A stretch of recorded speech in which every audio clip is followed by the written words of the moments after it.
நம்மளுடைய சமத்துவ மக்கள் கழகத்தினுடைய மாணவர் அணியுடைய துணை செயலாளரும் மற்றும் எங்களுடைய நாடார் பேரனுடைய மாநில நிர்வாகியுமான ராஜ்குமார் அவர்கள், நாடார் பேரனுடைய மாநில தலைவர் எர்ணாவூர் நாராயணன் அண்ணன் அவர்களுக்கு இப்பொழுது பூங்கொத்தை கொடுத்து அவர்களை சிறப்போடு வரவேற்கின்றார்கள். நம்முடைய நாடார் சங்கத்தின் கூட்டமைப்பினுடைய நிறுவனம் தலைவருமான மின்னல் வெற்றி சீவன் அவர், காமராஜருடைய புகழை பாடிக்கொண்டிருக்கிற நம்மளுடைய மின்னல் சீவன் அவர்களுக்கு பணமான வாரிய தலைவர் சார்பாக சால்வை அளிக்கப்படுகிறது. நாடார் சங்கங்களின் கூட்டமைப்பு சார்பாக நடைபெற்றுக் கொண்டிருக்கின்ற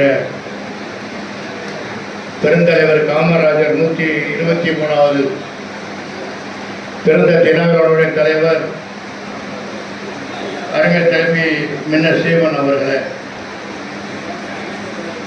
எனக்கு பின்னாலே இங்கே பெருந்தலைவருடைய புகழை பாராட்ட வருகை தந்திருக்கின்ற மாண்புமிகு அமைச்சர் பால்வளத்துறை அமைச்சர் அவர்களே, உலகம் முழுவதும் திருவள்ளுவருடைய சிலையை அமைத்து உலகம் முழுவதும் தமிழருடைய வாழ்வை பறைசாற்றி கொண்டிருக்கின்ற அருமை ஐயா பிஜேபி அவர்களே, தமிழ்நாடு மக்கள் வங்கியை மீட்க வேண்டும் என்று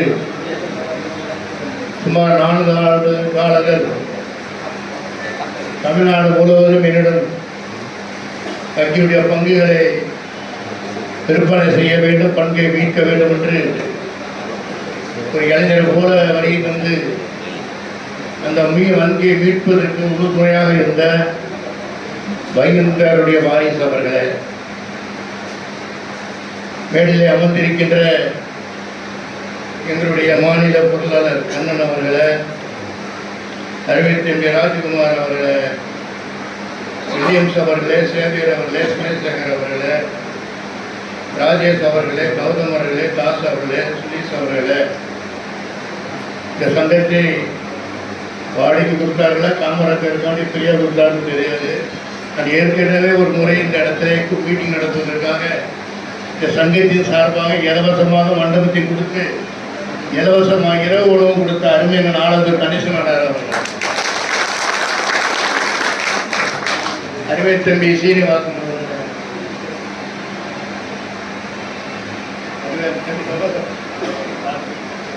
ஜவஹர் கார்த்திக் என நிறைய வழி தந்திருக்கின்ற ஸ்டீபன் நாடார் நிகழ்ச்சி நடத்தினார். நாடார் வீரர்களே உணர்வுகளே நோக்கி வாருங்கள் சொல்லி தான் அறிக்கை விடுவார். நாடார் சொந்தங்களே வாருங்கள் வாருங்கள் அழைத்திருக்கிறார்கள். அதுபோல இன்னைக்கு நாடார் சொந்தங்கள் அனைவரும் வரையை தந்திருக்கின்ற நாடார் சொந்தங்கள் அனைவருக்கும் பெருந்தலைவருடைய 123வது பிறந்த நாள் தமிழ்நாடு முழுவதும் இன்றைய தினம் கொண்டாடப்பட்டுக் கொண்டிருக்கிறது. கடந்த 15ஆம் தேதி தமிழ்நாடு அரசு சார்பாக பெருந்தலைவருக்கு மாலை அணிவித்து விழா நடைபெற்றது சென்னையிலே. அன்றைக்கு மாலையிலே திராவிட முன்னேற்ற கழகத்தின் சார்பாக ஆர்கே நகரினுடைய சட்டமன்ற உறுப்பினர் ஏற்பாடு செய்த பெருந்தலைவர் காமராஜருடைய சிலையை தரிக்கின்ற ஒரு பாக்கியத்தை பெற்றேன்.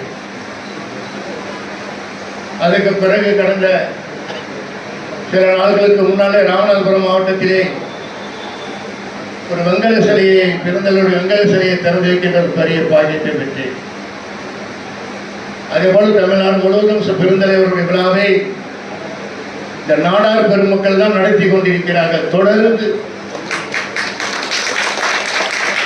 எவ்வளவு சாதனையை செய்தார் என்பது அவருடைய சாதனை அவருக்கு தான் தெரியும். யாரும் அந்த உலகம் அறிந்த சாதனையார். இந்த நாடு சுதந்திரம் அடைய வேண்டும் என்பதற்காக 9 ஆண்டு காலம் சிறை வாழ்க்கை.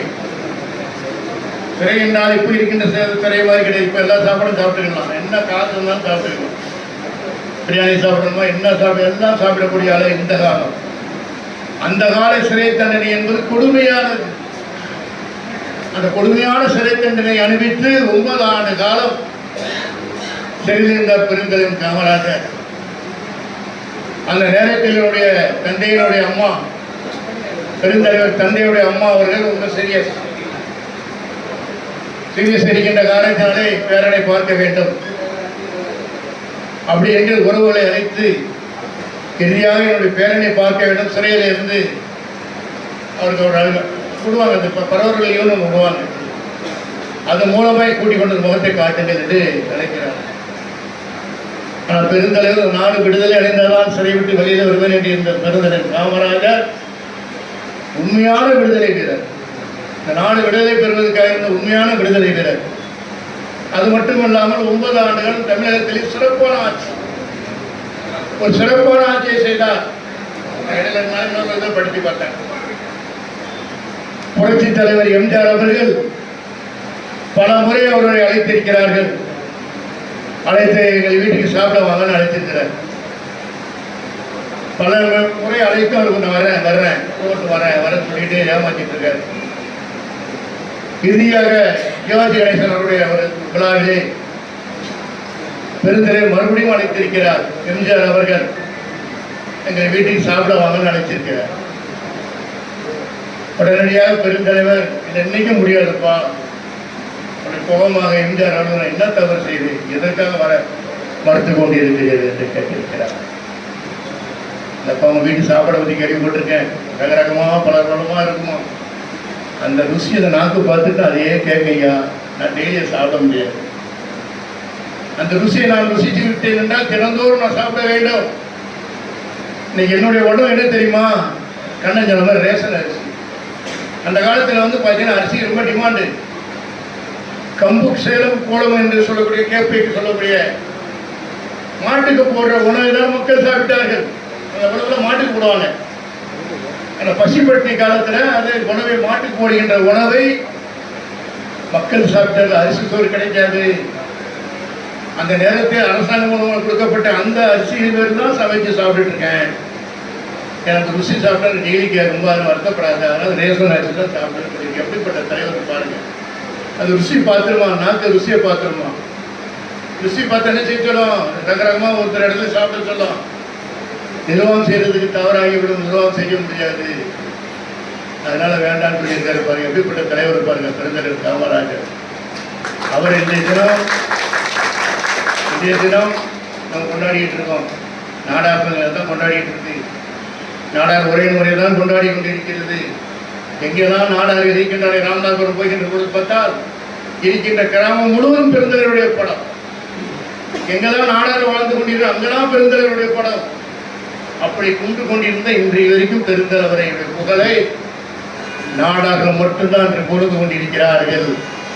எந்த அரசியலும் கிடையாது. காங்கிரஸ் தப்பா ஒரு வாட்டி பண்ணி விட்டுருவோம். ஆனால் இன்றைக்கு கலைஞர் டாக்டர் கலைஞர்கள் பற்றி நீ 101 ஆண்டுகள் கொண்டாடி கொண்டிருக்கிறார்கள். பெருஞர் அண்ணாவத்தி 1 ஆண்டுக்குள்ள கொண்டாடி கொண்டிருக்கிறார்கள். அது அரசு நிர்வாகம் செய்கிறது. ஆனால் பெருந்தலைவரை கொண்டாடுறது யாருன்னு கேட்டா நாடார் சமுதாயம் மட்டும்தான். அதான் இன்னைக்கு அருமை தம்பி சீமன் அவர்கள் இங்கே அழைத்துடன் வருகை தந்தேன். சொல்லிடுறேன். பெருந்தலைவர் காமராஜருடைய விழாவை கலந்து கொண்ட திருச்சி சிவா அவர்கள் தவறாக பேசிவிட்டார்கள் என்று ஒரு செய்தி எனக்கு நான் பார்க்கல. நான் ஒரு 11:30 மணிக்கு பாலிமர் டிவியை பார்த்துட்டு இருந்தேன். தமிழ்நாடு முதலமைச்சர் அவர்கள் பெருந்தலைவர் பற்றி பேசிக்கொண்டே இருக்கிறார். இன்னைக்கு அரசு விழா இங்கே கிடையாது. இன்னைக்கு சிதம்பரத்தில் இருந்து கடலூரில் இருந்து கொண்டிருக்கின்ற பெருந்தலைவர் இன்றைக்கு 7 காலையில் சென்னையில வரவில்லையே எங்கே பேசுகின்ற பார்க்கின்ற பொழுது ஒரு வார்த்தையும் பெருந்தலைவர் செய்த சாதனைகளை சொல்லிக் கொண்டே இருந்தார். என் திருமணம் நடக்கின்ற பொழுது நோய்வாய்ப்பட்ட பெருந்தலைவர் எங்கள் திருமணத்திற்கு வந்தார். அவர்கள் மறைந்திருக்கின்ற பொழுது தமிழ்நாட்டிலே முதலமைச்சராக இருந்த டாக்டர் கலைஞர் இருந்தார்கள். அவருடைய மகனும் கூட அந்த அடக்கத்தை செய்தார்கள். அவர் பிறந்த நாளிலே கல்வி வளர்ச்சித்தனம் அறிவித்தார். அவருடைய இங்கே இருக்கின்ற நினைவிடத்திலே பெருந்தலைவருக்கு அணையாவிடத்தில் வைத்தார். இந்த தினம் பீச்சு மெரினாவில் இருக்கின்ற அடைகின்ற அந்த ரோட்டில் பேரே காமராஜி பேர் வைத்தார். அடிக்கிட்டே இருந்தார். எதுக்கு நிச்சயம் காமராஜ் பற்றி உழுந்து கொண்டிருக்கிறார்கள் எனக்கு புரியல. அதற்கு தவறான ஒரு தவறான ஒரு எண்ணெய் சம்பந்தர் திருச்சி சிவா அவர்கள் அறிவித்து விட்டார் என்பதை புரிந்து கொண்டு உடனடியாக பெருந்தலைவர் புரிந்து கொண்டு அதோட சப்ஜெக்ட் முடிச்சிட்டாங்க. காங்கிரஸும் ஒரு நாளைக்குள்ள ஆர்ப்பாட்டம் அதுன்னு பண்ணிட்டு அதே முடிச்சிட்டாங்க. ஆனால் நம்ம ஆளுங்க பார்த்தீங்கன்னா அன்னைக்கு பார்த்தீங்கன்னா சங்கத்தில் இருந்து ஆர்ப்பாட்டம் பண்ணுறாங்க. தப்பா நினைக்காதீங்க. ஏன் சொல்றேன்னா, எனக்கும் காமராஜர் பக்தி உண்டு. 2000 அவருடைய 100வது பிறந்த நாளே 2001 1,00,000 பேரை திரட்டி மெரினாவிலே நான் வந்து பெரிய மாநாடு நடத்தினேன். மதுரையில் ஒரு பெரிய மாநாடு, சென்னையில இருந்து தனி ரயில் பிடிச்சி 5000 பேர் அழைத்து மதுரையில் ஒரு பெரிய மாநாடு நடத்தேன். ஜீவத்தடலிலே சனத்குமாரை வைத்து ஒரு மாநாடு நடத்தினேன். அது மட்டும் இல்லாமல் நாங்கள் சேலத்திலே கல்லுக்கடை வேணும், கல்லுக்கடை வேணும், கல்லுக்கடை வேணும் என்று லட்சக்கணக்கான மக்களை கட்டி சேலத்திலே ஒரு மாநாடு, இப்படி பெரிய மாநாடு நாடார்களுக்காக காமராஜராக நான் செய்திருக்கிறேன். ஆனால் இந்த அப்படி சம்பவம் திருச்சி சிவாமேட்டு அன்னைக்கு தமிழ்நாடு முதலமைச்சர் அவர்கள் என்ன செஞ்சுட்டாங்க, ஒரு அறிக்கை விட்டாங்க. என் இருக்கு நான் ஒரு அமைப்பு மாவட்ட செயலாளர் எங்கேயா தப்பா பேசிட்டு போறேன்னா பொறுத்து முடியுமா? நான் அதுக்கு பதிவு சொல்றேன், தப்பா பேசுறாரு நம்ம பேச மாட்டேன் நான் சொல்றேன். அப்படி ஏற்றுக்கணும், அதை கண்டிப்பா ஏற்றுக்கணும். நம்ம நாடாளு மக்கள் ஏற்றுக்கணும். அங்கேயே நம்ம வந்து தப்பு சுட்டி காமிச்சு திமுக அப்படி பேசிட்டு அப்படி பேசி சொல்லக்கூட நினைக்கிறார். 3 அமைச்சர் கொடுத்திருக்கிறாரு. எந்த 3 அமைச்சர் கொடுத்தாரு? இந்த கவர்மெண்ட் 3 அமைச்சர் கொடுத்திருக்கிறாரு. அப்போ சபாநாயகரை கொடுத்திருக்கிறார், வாரிய தலைவர் 5 பதவி இந்த அரசு கொடுத்திருக்கிறது. ஆனால் அந்த இயக்கத்தில் இருக்கின்ற ஒரு தவறான ஒரு வார்த்தை சொல்லிவிட்டால் இருக்கின்ற அந்த போராடக்கூடிய தினம் உள்ளவர்கள் என்ன செய்யணும்? எங்களை போல தலைவர்கள் அழைக்கணும், வாங்க. திமுக பேச்சாளர் தப்பா பேசிட்டு இருக்கிறாங்க, சமுதாயத்தை பற்றியும் தலைவர் பற்றியும் நடவடிக்கை எடுக்கணும், வாங்க. கூப்பிட்டு முடிவெடுத்து செய்வதுதான் வெற்றி பெறுமே தவிர ஆளுக்கணு செய்து உண்மையாக சொல்ல, நீ வணிகர் சங்கம் இருக்குன்னு வச்சு கொடுங்க. நீ வணிகர் சங்கம் வணிகர் தினம் 5ஆம் தேதி அரசு விழா என்று அன்னைக்கு வந்து நீங்க அறிவிச்சிருக்காரு முதலமைச்சர். வணிகருக்காண்டி ஒரு முக்கியமான போராட்டம் பண்ணிட்டு இருக்கிறாரு, வச்சுட்டு இருக்கிறாரு. அடுத்து வணிகருக்கு நல்லது பண்ணிக்கிட்டே இருக்காங்க. இப்போ என்ன நாடாருக்காண்டி எனக்கு பனைத்துறையில் நல்லா வாரி கொடுத்துருக்காங்க. நாடார் மக்களுக்காக பனைத்துறையில் நல்லா வாரி தலைவரை எனக்கு கொடுத்துருக்காங்க. அப்போ நான் என்ன பண்ணுவேன், நாடாருக்காண்டி நான் பேசுவேன். இந்த சமயத்திலே வந்து பார்த்தீங்கன்னா இந்த ஜனவரி மாதம் சீசன், பனைத்தொழிலாளருடைய சீசன். இருக்கின்ற பனைத்தொழிலாளர்களும் காவல்துறை பிடித்து உள்ள ஒரு விசசாரையை போட்டு அடைத்துக் கொண்டிருக்கிறார்கள். சமயத்திலே கள்ளக்குறிச்சியிலே நடந்த விசசாரையின் மூலமாக பல உயிர்கள் பறிக்கப்பட்டது. அதற்காக சட்டப்பேரவையில் ஒரு பெரிய சட்டத்தை வரைத்து கள்ளசாரையை விற்பனை செய்தால் 50,000 ஃபைன், 3 லட்சம் ஃபைன், 6 வருஷம் சிறை தண்டனை சொல்லி ஒரு சட்டத்தை அமல்படுத்திட்டாங்க. இந்த காவல்துறை என்ன பண்ணுச்சு, அதே போய் நம்ம பனைத்தொழிலை வந்துட்டு கல் வித்தான், விஷ கல் வித்தான் சொல்லி ரிமாண்டு எங்க பார்த்தாலும் அழைத்துக் கொண்டிருக்கிறார்கள்.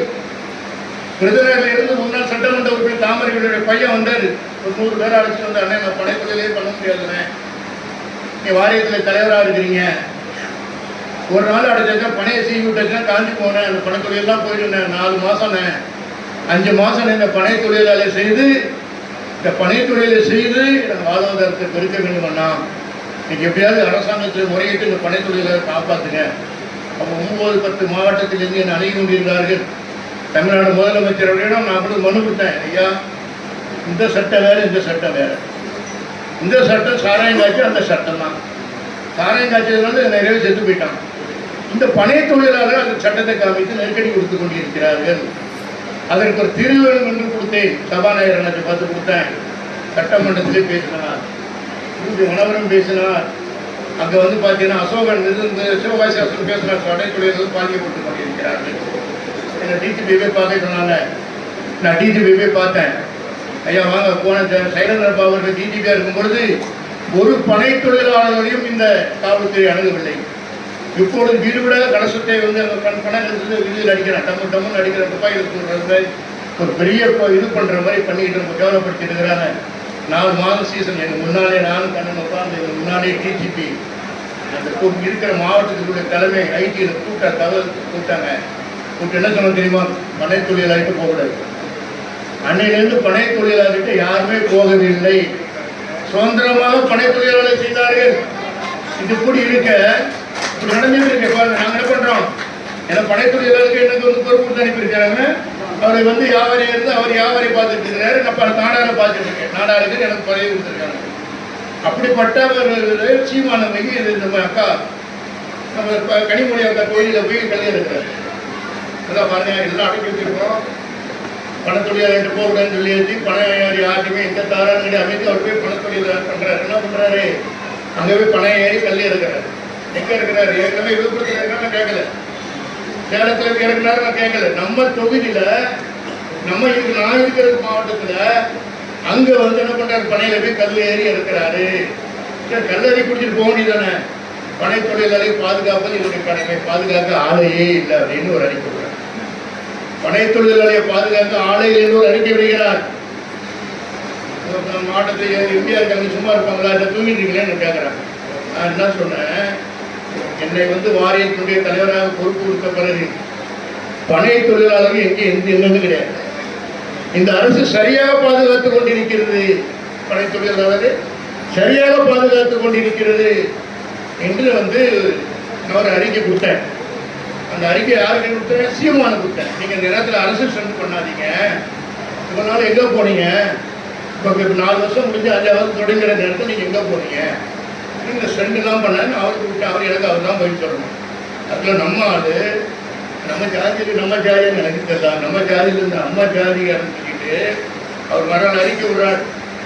நான் படைத்தொழிலாளர் வாரியத்தில் கிழிச்சியான்னு போடுறான் பாருங்க. அதாவது எவ்வளவு சாதனை. நான் புத்தகத்தில் கலைஞருடைய பிறந்தநாளை முன்னிட்டு 1 கோடி பனை விதை நட்டு உலக சாதனை அடைந்திருக்கிறேன். படைத்தொழிலாளர்கள் கஷ்டப்பட்டு பாருங்க. 1 கோடி பனை விதை நட்ட ஒரே நாள்ல 1,20,000 மாணவர்களை வைத்து 9 அமைச்சர்கள் சட்டமன்ற உறுப்பினர் 1 கோடி பண்ணி சாதனை பண்ணி சிஎம் அழைச்சு அவார்டு கொடுத்து அளிக்கிற உலக சாதனை. இப்படி பனை தொழிலாளருக்கு இவ்வளவு கஷ்டப்பட்டு நான் பண்ணிட்டு இருக்கேன். பட் என்ன பிக்சர்னு போடுறோம். அதெல்லாம் என்ன பண்றோம் பாருங்க.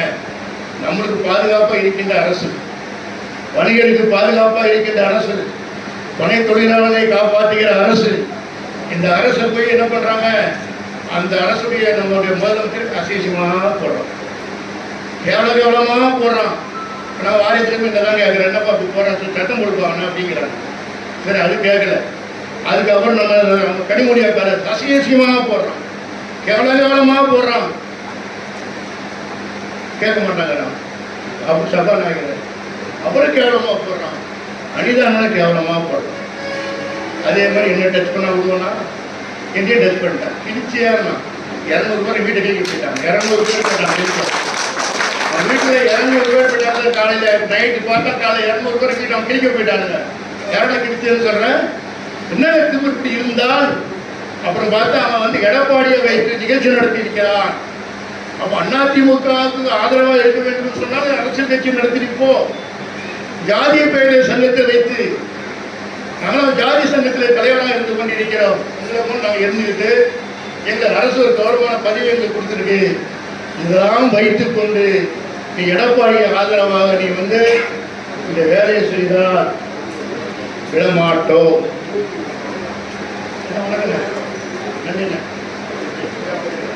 அந்த மாதிரி பெருந்தலைவர் காமராஜரோட இந்த கட்சி சப்ஜெக்ட் நான் ஏன் சொல்றேன்னா, இன்னைக்கு நிறைய பேர் வந்திருக்கிறீங்க. திடீர்னு ஒரு அரசு ஒருத்தர் தவறான செய்தி போட்டாங்கன்னா வீட்டுக்கு வீடு ஆர்ப்பாட்டம் பண்ணாதீங்க. வீட்டுக்கு வீட்டுக்கு ஆர்ப்பாட்டம் பண்ணா இந்த சமுதாயத்தை நெட்டு கெடுதல்.